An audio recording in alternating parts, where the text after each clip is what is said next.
사도신경으로 우리 신앙을 고백하도록 하겠습니다. 전능하사 천지를 만드신 하나님 아버지를 내가 믿사오며 그 외아들 우리 주 예수 그리스도를 믿사오니 이는 성령으로 잉태하사 동정녀 마리아에게 나시고 본디오 빌라도에게 고난을 받으사 십자가에 못 박혀 죽으시고 장사한 지 사흘 만에 죽은 자 가운데서 다시 살아나시며 하늘에 오르사 전능하신 하나님 우편에 앉아 계시다가 죄료로서 산자와 죽은 자를 심판하러 오시리라.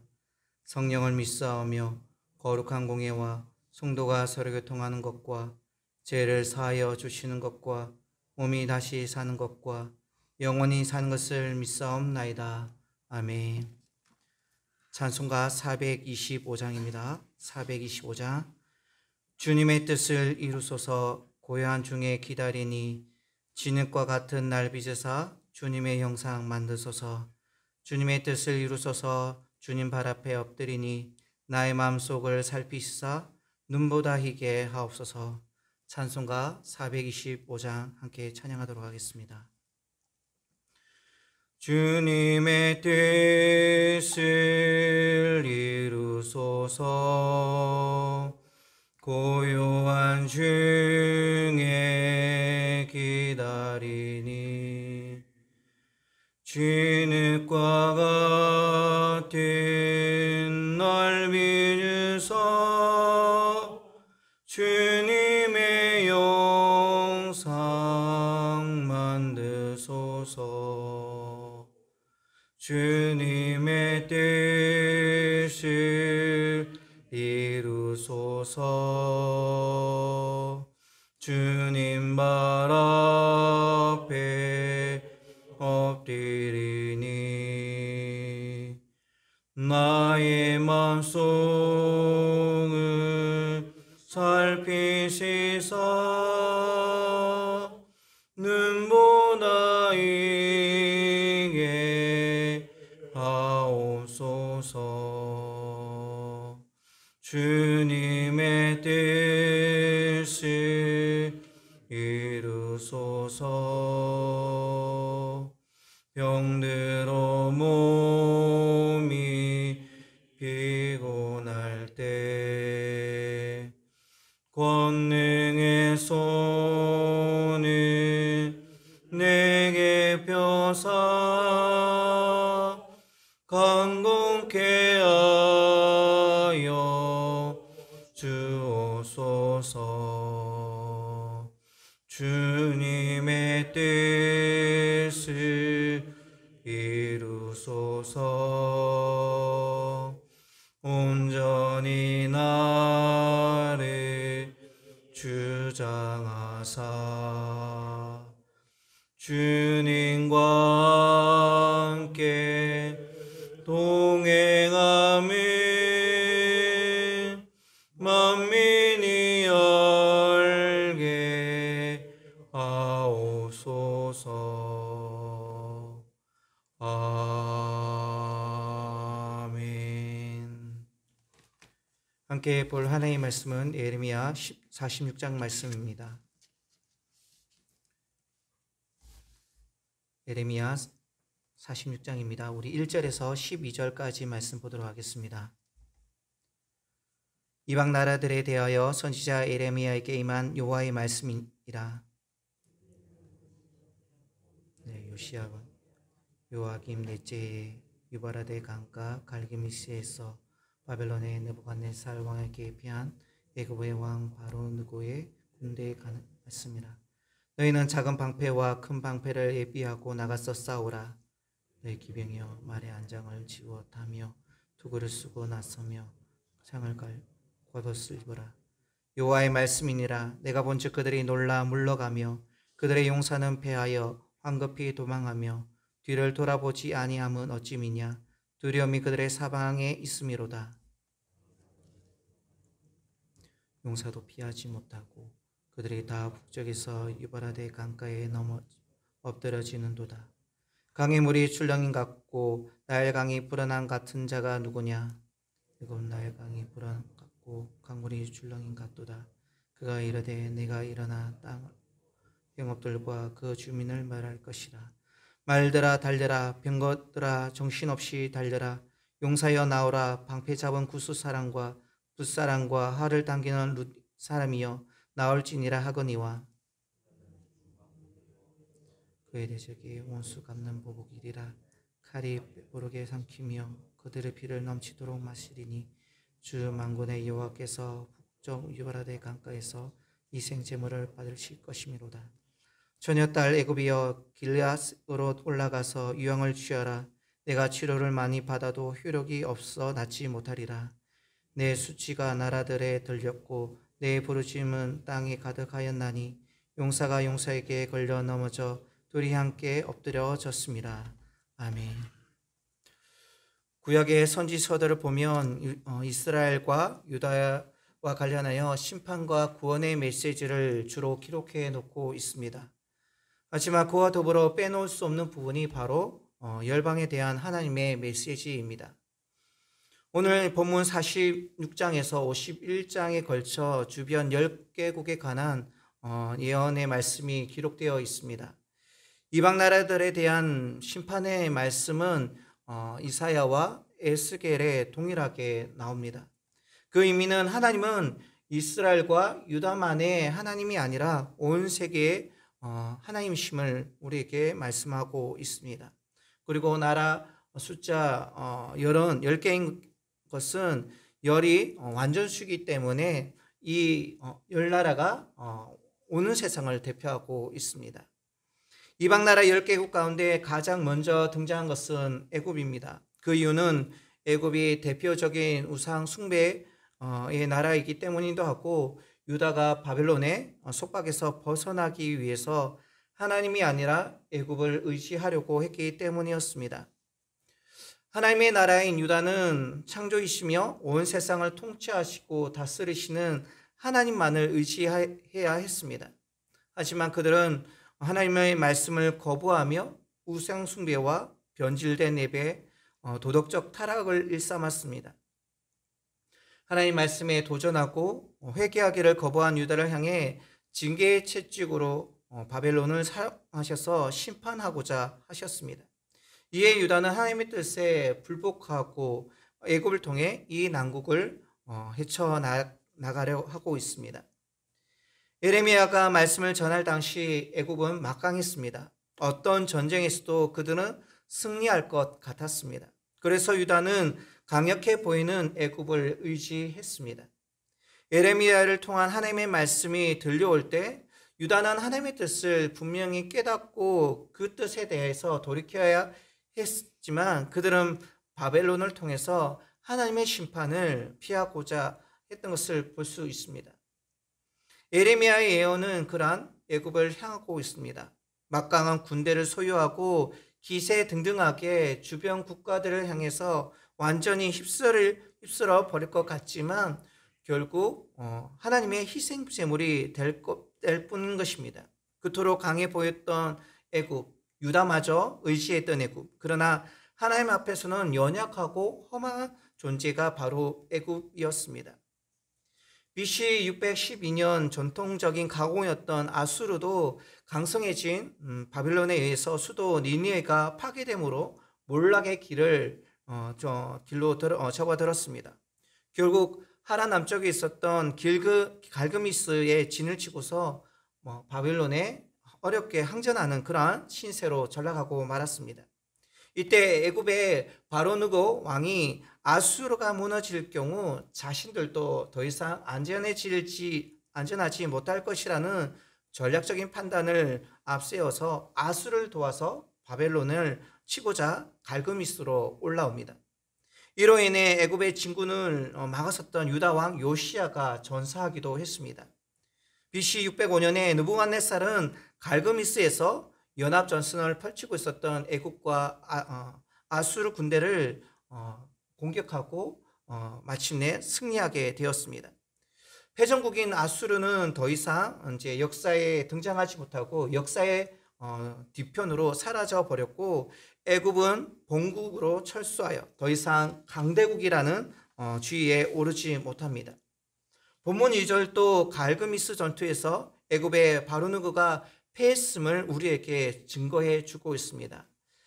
애굽에 가는 것이라. 곧 유다의 요시야 왕의 아들 요아김 넷째 해에 유바라데 강가 갈그미스에서 바벨론의 느부갓네살 왕에게 패한 애굽의 왕 바로 느고의 군대에 대한 말씀이라. 단순히 이스라엘 역사 가운데만 기록된 것이 아니라 이 역사는 세계의 역사 가운데 분명하게 등장하고 있으며, 이를 통해서 바벨론이 역사의 가운데 강대국으로 등장하는 모습을 보게 됩니다. 사람의 눈으로 보면 애굽의 패배는 힘의 부족이었습니다. 힘과 힘이 겨루는 전쟁의 한복판에서 애굽은 바벨론의 힘에 견디지 못하고 패배했던 것입니다. 애굽이 자랑했던 기병과 병거들, 용감한 용병들 역시 강력한 바벨론 군대 앞에서는 무용지물이었습니다. 568년에 느부갓네살은 애굽의 본토에까지 진군하여서 이제 애굽에 이제 전쟁을 벌이게 되어진 것을 보게 됩니다. 본문 13절이 이것을 예언해 주고 있습니다. 그러나 하나님은 애굽의 패배가 단순히 힘의 논리 앞에서 힘이 부족이 아니라 10절 아니라고 우리에게 말씀해 주고 있습니다. 그것이 10절입니다. 그날은 주 만군의 여호와께서 그의 대적에게 원수 갚는 보복이라. 칼이 배부르게 삼키며 그들의 피를 넘치도록 마시리니 주 만군의 여호와께서 북쪽 유브라데 강가에서 희생 제물을 받을 것임이로다. 이것은 하나님의 역사 가운데 이루어진 일임을 분명하게 우리에게 말씀해 주고 계십니다. 힘이 약한 존재가 힘이 강한 존재에게 먹히는 약육강식, 이것이 세상을 지배하는 그런 논리와 법칙으로 보입니다. 하지만 진정 세상을 지배하는 법칙은 이러한 약육강식이 아니라 하나님의 뜻임을 우리는 분명히 알아야 합니다. 15절 말씀도 이와 같은 맥락으로 우리에게 말씀하고 있습니다. 너희 장사들이 쓰러지면 어찌함이냐. 그들이 서지 못함은 여호와께서 그들을 몰아내신 까닭이라. 힘의 논리 앞에서 애굽이 바벨론에 진 것이 아니라 하나님께서 그들을 몰아내셨다라고 성경 우리에게 말씀해 주고 있습니다. 강대국이었던 애굽의 패배와 약한은 단순히 애굽의 힘이 부족했기 때문이 아니었습니다. 그 이면에는 세상을 다스리시는 하나님의 뜻, 즉 경륜이 있었던 것입니다. 애굽은 당시의 유다의 희망이었고 피난처였습니다. 하지만 유다가 믿고 기댔던 애굽이야말로 거짓 희망과 거짓 피난처임을 하나님께서는 보여주고 계시는 것입니다. 역사의 흐름은 하나님의 뜻 안에서 움직이는 법입니다. 한 나라의 흥망성쇠가 그 물줄기 속에서 이루어지고 있으면 두말할 필요가 없습니다. 유다는 세상의 힘의 논리가 아닌 하나님의 말씀을 의지하고 그 말씀에 관심을 두었어야만 했습니다. 부질없는 일이겠지만 그리하였다고 한다면 유다의 폐망을 보고 눈물과 탄식으로 쓴 예레미야 애가가 애당초 기록되지 않았을지도 모르겠습니다. 말씀 안에서 세상을 본다면 세상의 힘은 영원하지 않습니다. 이것이 세상을 향한 하나님의 뜻 안에서의 변치 않는 원리입니다. 하나님께서 세상을 향해 심판이라는 뜻을 정하셨다고 한다면 현재의 강과 부요, 그 모든 것은 영원하지 않는 것으로 바라보는 것이 말씀 안에 있는 우리의 자세인 것입니다. 우리가 말씀 안에서 잊지 말아야 할 것은 세상이 추구하고 있는 그 부요와 힘, 그것은 결코 영원할 수 없다는 것입니다. 한 손에 쥐었다고 생각하는 그 모든 것들이 시간이 지나면 우리 손가락 사이에 빠져나가는 그런 모래알처럼 허무하고 헛된 것임을 우리에게 분명히 보여주고 있습니다. 이것을 잊지 않는다고 한다면 하나님께서 자기 백성을 위해서 잠깐의 세상에 부유와 힘을 주시는 것이 아니라 참된 생명이신 예수 그리스도를 우리에게 주셨으며 그것이 하나님의 크신 사랑임을 우리는 알게 될 것입니다. 이것을 아는 자만이 그리스도 안에서 부유함과 참된 삶을 누릴 수 있을 것입니다. 마지막 27절을 보시면 내 종 야곱아 두려워하지 말라. 이스라엘아 놀라지 말라. 보라 내가 너를 먼 곳에서 구원하며 내 자손을 포로의 땅에서 구원하리니 야곱이 돌아와서 평안하며 걱정 없이 살게 될 것이라. 그를 두렵게 할 자가 없으리라고 말씀하고 있습니다. 바벨론을 보내신 분도 하나님이시고 구원하여 돌아오게 하신 분도 분명 하나님이십니다. 무엇에도 두려워하지 말고 하나님만을 의지하라고 우리에게 말씀해 주고 있습니다. 28절의 말씀처럼 이방 나라들은 다 멸하신다고 해도 하나님께서 택하신 이스라엘은 사라지지 않습니다. 다시 말해서 하나님의 택함 안에 있는 백성은 영원하다는 것입니다. 그렇다고 해서 이스라엘이 사랑받을 만한 그런 어떤 구원받을 만한 존재여서 하나님께서 그들을 택하셔서 구원하셨다는 것이 아닙니다. 마지막에 말씀하신 것처럼 이스라엘도 징계받아야 할 죄 있는 그런 민족이요 사람이었습니다. 그런 그들을 사라지지 않게 하시겠다는 것이 하나님의 용서고 자비인 것입니다. 하나님의 자비와 용서로 말미암아 영원히 살게 되는 것이죠. 사랑하는 여러분, 우리는 종종 하나님이 아닌 우리 눈앞에 보이는 것들에 현혹되어서 그것을 의지하고자 하나님을 잊어버릴 때가 많습니다. 하나님을 대신해서 우리가 의지하고 있는 그 애국과 같은 거짓 희망과 피난처는 무엇입니까? 그것들은 한순간 하나님의 역사 앞에서 사라질 그런 것들이면 우리는 깨달아야 할 것입니다. 그리스도인의 힘은 세상의 강한 힘에 잇대어서 살아가는 것이 아니라 그것을 의지하고 살아가는 것이 아니라 하나님의 뜻과 그분의 말씀에 있음을 분명히 알아야 합니다. 모든 역사와 나라와 인생을 역사하시는 여호와의 말씀만이 우리의 모든 것임을 믿고 그분만을 의지하고 신뢰할 때 우리는 참된 믿음의 삶을 살아갈 수 있음을 기억해야 할 것입니다. 오늘 하루도 하나님 말씀 안에서 참된 그리스도인으로 세워지고 하나님께서 허락하신 가정과 일터와 삶의 그 모든 자리 가운데서 그 모든 우리 안에 주어진 일들을 믿음의 눈으로 바라보며 하나님의 선하시고 기뻐하시고 온전한 뜻이 무엇인지 분별함으로 말미암아 하나님께 기쁨이요 우리 삶 가운데 하나님께 주시는 은혜 가운데 살아갈 수 있는 저와 여러분 되시기를 주님의 이름으로 축원드립니다. 사랑의 주 하나님 감사드립니다. 이 아침 가운데도 하나님 다른 그 무엇을 의지하는 것이 아니라 하나님 말씀을 의지하여서 주 앞에 나오게 하신 주님 감사드립니다. 하나님 우리는 정말 연약하고 부족한 존재임을 고백합니다. 하나님 말씀을 의지하여 살아가기로 다짐하고 그 말씀 앞에 서기를 굳게 맹세하지만 돌아서면 우리 마음이 쉽게 무너지는 것을 고백합니다. 하나님 긍휼히 여겨 주시옵소서. 다시 말씀 앞에 서는 우리의 모습을 주께서 붙잡아 주셔서 그 말씀을 의지하며 이 하루 살아갈 수 있는 저희들이 될 수 있도록 주여 축복하여 주시옵소서. 눈에 보이는 그 화려한 세상의 힘을 의지하는 것이 아니라 잠깐 있다가 사라지는 그 무엇에 우리의 마음을 빼앗기는 것이 아니라 영원 불변하시는 주님을 의지하게 하시고 우리에게 허락하신 주의 말씀을 의지하며 오늘을 또 말씀 안에 살아갈 수 있는 우리의 삶이 될 수 있도록 주여 축복하여 주시옵소서.